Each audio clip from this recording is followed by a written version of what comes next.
Hello everyone, ki khabar? Yes, I'm getting ready for a party, and as you know, I have stitched two kurtis and designed them myself too. First one, as I'm wearing, is in multicolor, and the neck I have created in velvet fabric, and I have attached some stones in it. And to the next one, you can see that it is in complete velvet fabric, and it has an intricate embroidery in it, which I'm feeling that it is giving a very interesting look, and it is looking rich. And when I paired it with a silk dupatta, it is now looking even better.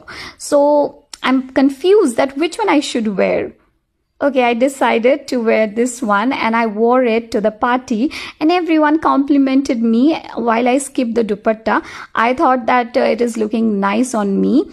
You can tell me that which look you liked more, with the dupatta or without the dupatta. You can write in the comment section. I'll come again with a